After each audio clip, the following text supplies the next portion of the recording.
Salut tout le monde, bienvenue dans cette nouvelle vidéo. On est le mercredi 21 février. Comme d'habitude, je vous ramène pour une nouvelle journée avec moi, avec évidemment de bonnes petites recettes. Et d'ailleurs je vais continuer à vous expliquer, maintenant que vous savez comment estimer vos besoins énergétiques journaliers. Si vous ne le savez pas encore, je vous invite à regarder ma dernière vidéo. Je vous explique tout le plus simplement possible. Donc aujourd'hui je vous montre comment utiliser MyFitnessPal. On fera ça ce midi après une bonne petite recette. Et j'ai aussi un petit training HIIT qui à mon avis va bien piquer. Ça fait longtemps que j'en ai pas fait, mais avant ça évidemment hors de question de ne pas commencer la journée par un bon petit déjeuner. Et qui dit bon petit déjeuner dit smoothie. Donc aujourd'hui, alors je crois que c'est juste le meilleur smoothie que je n'ai jamais fait. Donc je vais faire exactement le même. C'est un smoothie qui est à base de mangue. Je vais utiliser pour ça ma petite protéine mélange végétalien de chez Bulk Powder, cette fois-ci parfum fraise. Donc mangue fraise, c'est plutôt pas mal. De la poudre de maca. Et en topping, il me reste une dernière petite barre que j'ai faite, que vous retrouverez évidemment dans mon book de recettes. C'est juste, c'est trop bon. Donc je l'ai gardé précieusement pour mes petits toppings. Et évidemment, histoire de rajouter encore plus de gourmandise, un petit peu de crème de pistache. Alors ça, c'est juste, je crois, une des meilleures choses sur terre. Bon allez, ça y est, moi j'ai faim. C'est parti.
Bon, désolée pour la tête en vrac, mais il est plus de 15 h, je meurs de faim, donc la douche ce sera pour après le déjeuner.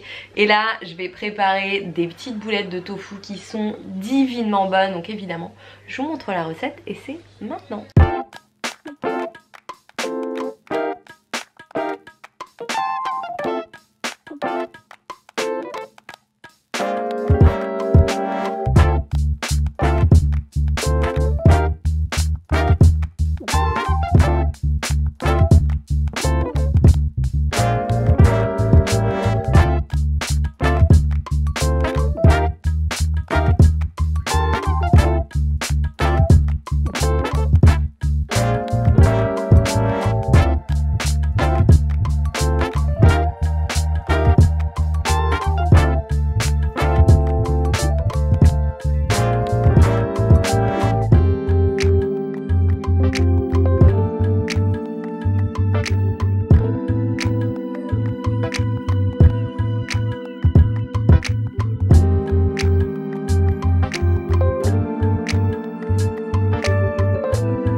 j'ai un petit problème technique. Si je veux écrire muffin salé, je suis obligée de mettre le E en minuscule parce que sinon ça me prend pas l'accent. Du coup ça donne muffin sale, c'est pas génial. Donc qu'est-ce que vous en pensez? Est-ce que je le laisse en minuscule? C'est pas très... Bon, c'est un peu bizarre mais en même temps c'est marrant. Je sais pas, dites-moi dans vos commentaires. Donc voilà, ça c'est officiellement l'avant-dernière recette de mon book. Il m'en reste plus qu'une à faire. En plus, ces petits muffins là, ils sont mortels. Et je vous montre un petit peu de coulisses. Voilà par quoi ça démarre. Genre de recette papier crayon avec des taches de cuisson. Voilà, donc je passe de ça à ça. C'est quand même plus classe, non? Bon, j'en profite pour me faire une petite pause et du coup je vais vous expliquer comment j'utilise MyFitnessPal. C'est peut-être pas la manière la plus académique, j'en sais rien, mais en tout cas je vais essayer de vous donner quelques petites pistes pour pouvoir utiliser l'appli un petit peu plus simplement. Alors c'est une petite gymnastique, hein. J'ai beaucoup de personnes qui me disent ouais mais c'est trop contraignant. Malheureusement si vous voulez savoir clairement quels sont vos apports quotidiens, et ben ça demande un petit peu de travail et franchement ça en demande pas tant que ça. C'est le genre de choses, on en fait tout un fromage avant de commencer puis on se rend compte que finalement c'est pas si compliqué. Donc si vous voulez être au clair avec ce que vous mangez, et c'est ce que je vous recommande surtout si vous n'arrivez pas forcément à atteindre vos objectifs, que ce soit en termes de perte de poids, de prise de masse, de définition de votre shape, dans tous les cas faites le point sur ce que vous avez dans votre assiette, parce que en estimant à la louche en général c'est un peu du n'importe quoi. Donc ça permet de remettre les choses un petit peu à plat et de savoir concrètement ce que vous apportez à votre corps. Surtout que maintenant normalement vous avez réussi à estimer vos besoins énergétiques journaliers. Donc justement la première étape sur MyFitnessPal, alors on va fonctionner comme ça, j'espère que ça vous convient parce que je sais pas faire de capture de vidéo, je suis très nulle pour ça. Donc ici vous allez aller dans autre, d'accord, et dans autre vous avez une ligne qui, alors déjà vous allez évidemment rentrer votre profil, et c'est en général à ce moment là d'ailleurs que MyFitnessPal estime vos besoins journaliers, qui sont absolument faux en général, qui sont très mal estimés. Donc c'est là que vous allez les rentrer manuellement, et donc pour ça vous allez aller dans objectif ici, hop, voilà. Et là ça va vous proposer de rentrer alors bon moi c'est des objectifs de perte de poids à l'époque, maintenant je m'en fous un peu hein, clairement, mais moi ce qui m'intéresse c'est objectif nutritionnel. Et dans objectif nutritionnel vous allez aller, alors moi j'ai pas du tout la version premium hein. Ça convient très bien sans, après si vous voulez vraiment traquer toutes vos vitamines, vos micronutriments etc, pourquoi pas, mais bon c'est déjà pas mal d'avoir la version de base qui est gratuite. Donc vous allez dans objectif calories et macronutriments, et là ça va être à vous, en fonction du résultat que vous avez, j'ai pas lampe qui fait reflet, c'est sympa, en fonction du résultat que vous avez obtenu en calculant vos besoins énergétiques journaliers, vous allez tout simplement les rentrer ici. Alors petite précision sur les besoins énergétiques journaliers, les infos que je vous ai données sont pour un maintien de poids. Donc effectivement si vous voulez faire une prise de masse, vous devrez être en léger surplus calories. Si vous voulez perdre de poids, vous devrez être en léger, et je dis bien léger, déficit calorique. Donc voilà, parce que la question m'a été posée. Alors déficit calorique, par contre attention aux protéines hein, vous gardez toujours le même taux de protéines, voire un petit peu plus, pour éviter tout catabolisme musculaire qui serait dû notamment à une baisse de nutriments et à une baisse de glucides. Donc voilà, rajoutez un petit peu de protéines en plus, et restez sur un léger déficit calorique. Donc ici vous rentrez vos calories, et ensuite vous avez la répartition glucides, protéines, lipides. Alors ça c'est pas mal parce que, donc si bah là tout simplement vous tapez le nombre de calories que vous avez trouvé en faisant vos calculs, voilà, valide. Et ensuite, parce que moi j'ai pas mis, c'est les paramètres que je décide de choisir, parce que c'est pareil, les paramètres de MyFitnessPal par défaut sont un peu à chier. Donc là en fait on va tout simplement répartir les glucides, les protéines, les lipides en fonction de nos besoins. Encore une fois je vous invite à regarder la vidéo précédente pour savoir comment les répartir. Donc vous pouvez travailler sur les pourcentages, et en fait l'avantage de l'appli c'est qu'elle vous donne les grammages juste au dessus.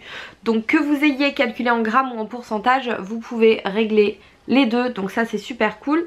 Donc moi comme je vous le disais, je suis en moyenne à 60%, 20%, 20%, ce qui nous donne sur un total de 2000 calories, 300 grammes de glucides par jour.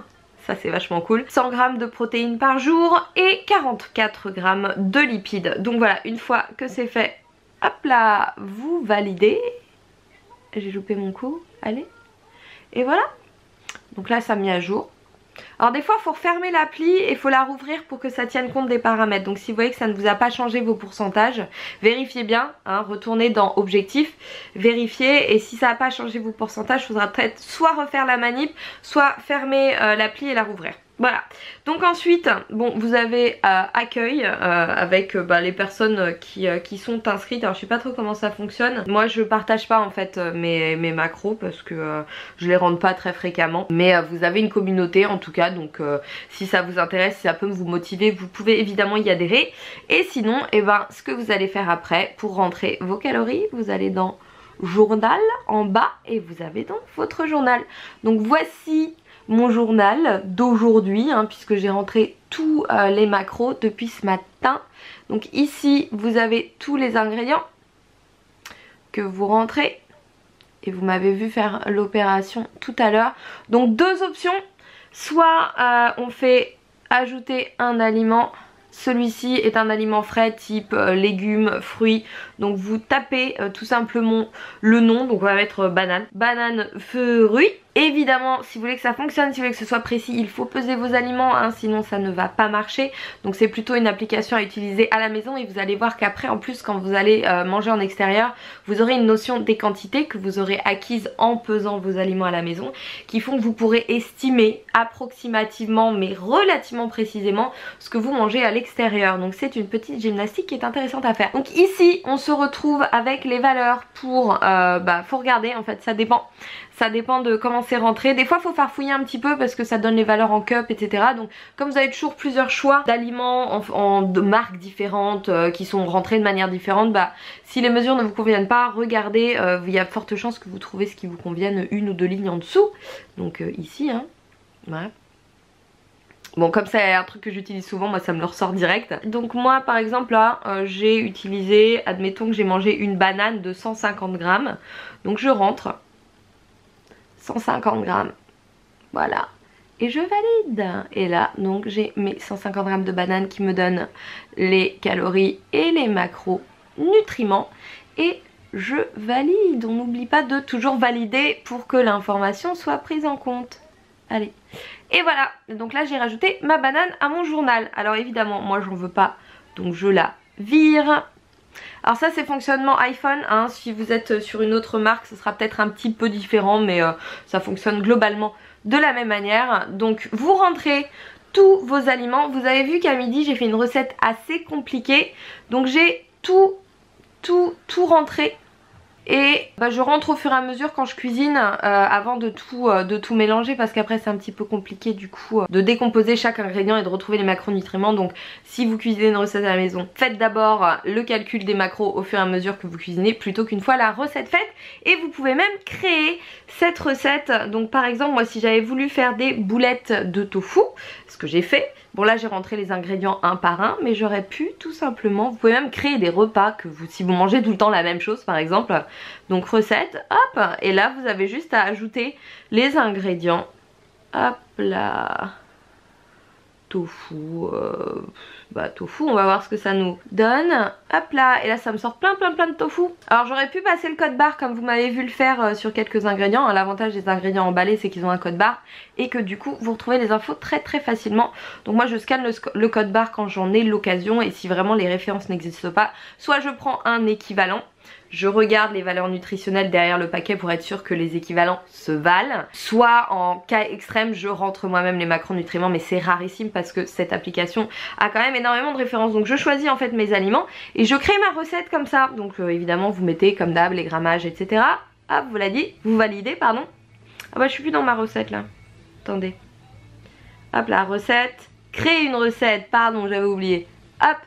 Voilà, et donc ensuite, et ben pareil, alors vous donnez un nom à votre recette, vous mettez pour combien de personnes c'est, et ensuite vous avez juste à rentrer les aliments un par un et à valider votre recette. Comme ça, après vous la retrouverez juste en tapant le nom et vous aurez juste à mettre la portion. C'est ce que j'ai fait par exemple pour les pancakes. Voilà, ça c'est des pancakes, je pense que c'est ceux que j'ai fait dernièrement pour mes peanut butter balls. Voilà, toutes ces petites choses là, je crée des recettes comme ça, après j'ai juste à rentrer le nom de ma recette et à mettre la quantité.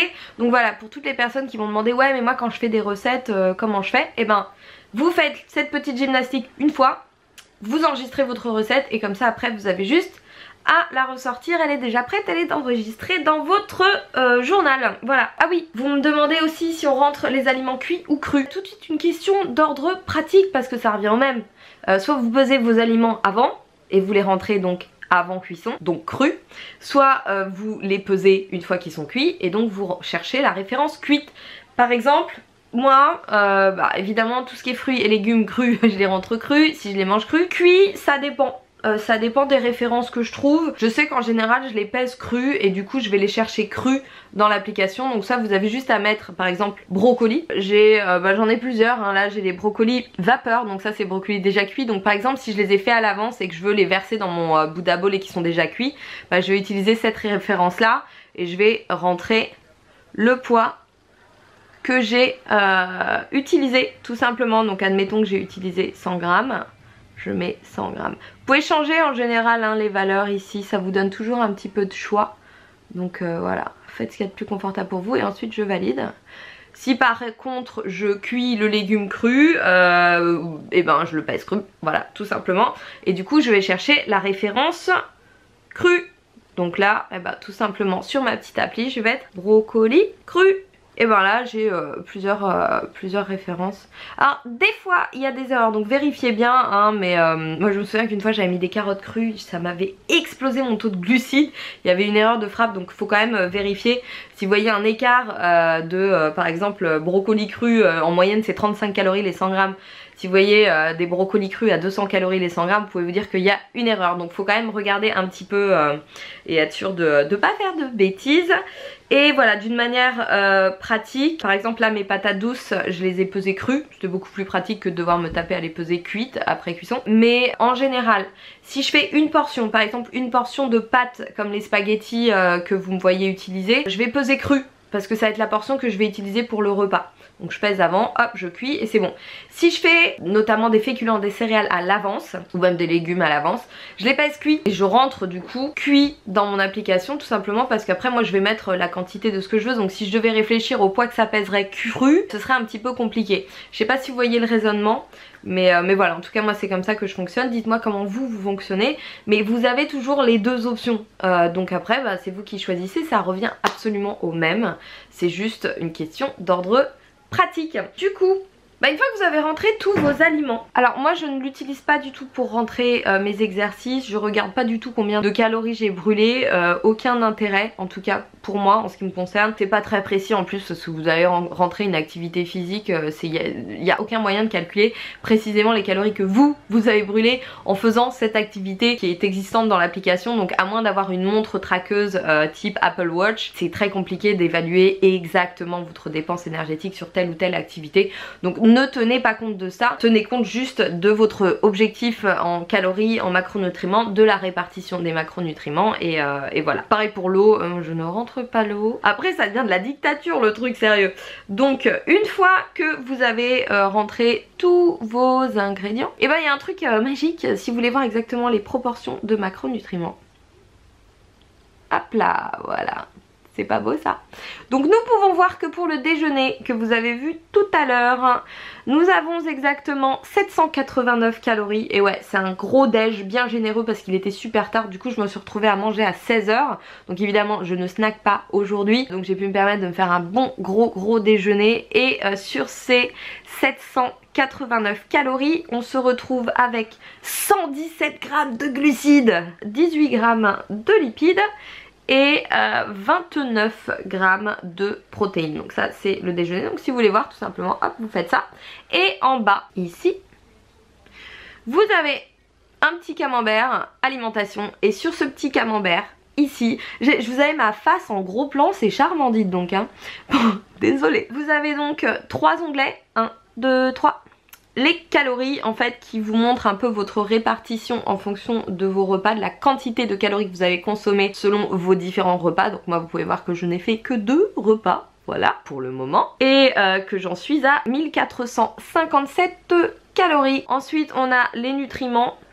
Ça vous donne un petit peu ce que vous avez déjà consommé et ce qu'il vous reste. Bon après on est sur les micronutriments mais c'est pareil selon le degré de maturité notamment des légumes etc. C'est pas ultra précis, moi je focalise pas trop là-dessus. Je me dis qu'en mangeant équilibré comme je le fais et une large variété de végétaux, a priori j'ai pas vraiment de risque de déficit voire de carence et en tout cas je me supplémente dans les choses dont je sais que je pourrais en manquer, notamment la vitamine B12 et la vitamine D qui est indispensable sous nos latitudes de à peu près l'automne jusqu'au printemps puisqu'on n'est pas vraiment exposé au soleil. Donc ça, si vous avez des interrogations à ce sujet, je vous invite à lire les articles de Julien Benesson plutôt et son bouquin Nutrition de la force qui en parle très bien. Donc voilà ce que je prends moi en ce moment, vitamine B12 et vitamine D et des probiotiques pour être sûr d'avoir une flore intestinale bien costaud. Et écoutez, on touche du bois mais je n'ai pas été malade depuis très longtemps. Donc voilà, hein, n'oubliez pas que votre barrière intestinale c'est quand même le siège de votre système immunitaire, donc il faut en prendre soin. On revient donc sur le 3e onglet. Vous avez ce qui est moi le plus intéressant pour moi, la répartition totale de vos macronutriments avec les grammages. Donc c'est ce que je vous montre en général quand je fais les captures d'écran des journées dans mon assiette avec macronutriments. Donc ici on peut voir les glucides. Donc là je suis à 62% sur les 2 repas que j'ai fait hein, puisqu'il en reste encore un 3e. Je suis déjà à 218 grammes. On voit les lipides en rouge et les protéines en vert. Donc voilà, donc en fin de journée vous checkez votre petit camembert ou voire en cours de journée si vous voyez que vous êtes un petit peu en retard sur les protéines, sur les lipides ou sur les glucides, et comme ça vous permet un peu de voir ce que vous pouvez manger au repas suivant. Écoutez, je pense qu'on a fait le tour. On refera un mini point ce soir, comme ça je vous montrerai ce que j'ai mangé exactement sur la journée. J'espère avoir pu vous éclairer un petit peu. En fait en vous l'expliquant je me suis rendu compte que c'était pas forcément super simple quand on débutait avec l'application.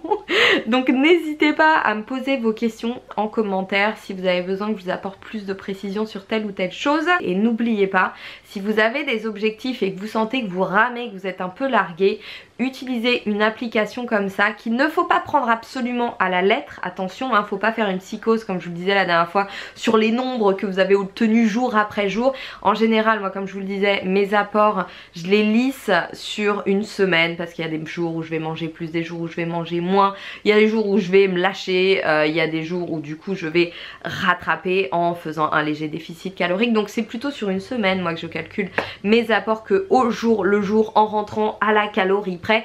Et le but de toute façon à terme c'est d'être totalement autonome et d'avoir de moins en moins besoin de cette application. Donc n'hésitez pas à me poser vos questions, moi je vais me remettre au boulot toujours avec mes petits friends en bruit de fond et je vous retrouve un petit peu plus tard pour le dîner. Et voilà mon petit dîner tout simple. Donc on a des brocolis vapeur de chez Marks & Spencer, je me suis pas pris la tête, du kale snacké aux épices et au citron, du tempeh caramélisé, un peu de graines germées, poivron rouge frais et un petit muffin salé puisque j'en avais fait pour ma recette. Ça c'est très bon, ça sera évidemment dans mon book, vous avez pu le voir tout à l'heure, et de la moutarde au miel bien sûr, et un peu de sriracha. Donc pour ce dîner on est à 535 calories avec le petit muffin puisque j'ai créé la recette sur MyFitnessPal. 42 g de protéines, 15 g de lipides, 54 g de glucides, ce qui nous fait un total journalier de 1992 calories avec 104 g de protéines, 46 g de lipides, 273 g de glucides. Donc donc je suis à 21% de protéines, 22% de lipides, 56% de glucides, donc on est plutôt pas mal. Et si je vous fais le petit récap de la journée, donc le smoothie de ce matin, topping compris, est à 669 calories, 102 g de glucides, 13 g de lipides et 33 g de protéines, et beaucoup de plaisir parce qu'il était super bon. Le déjeuner, donc je répète, 789 calories, 117 g de glucides, 18 g de lipides, 29 g de protéines, et donc le dîner que vous venez de voir. Voilà, donc c'est assez représentatif de mes apports caloriques journaliers. J'espère que cette petite vidéo a pu vous être utile. Moi, je vais vous laisser là, je vais manger. Et avant de vous laisser, je vous fais un petit cadeau. Il y a 5 places pour le salon du fitness qui se déroule le week-end du 16, 17, 18 mars à Paris. Donc 5 places à gagner. Vous me laissez en commentaire la recette que vous aimeriez me voir réaliser, me voir végétaliser. Et d'ici la prochaine vidéo, je choisirai 5 personnes qui recevront leur place pour le salon du fitness. Bon allez, il est temps de manger et je vais commencer évidemment par mon petit muffin parce que ça c'est trop bon, j'en ai mangé 4 hier. Donc c'est un vrai régal. Allez, je vous laisse. N'oubliez pas de liker la vidéo si elle vous a plu. N'oubliez pas de vous abonner si ça n'est pas encore fait. Et je vous dis à la prochaine pour une nouvelle vidéo.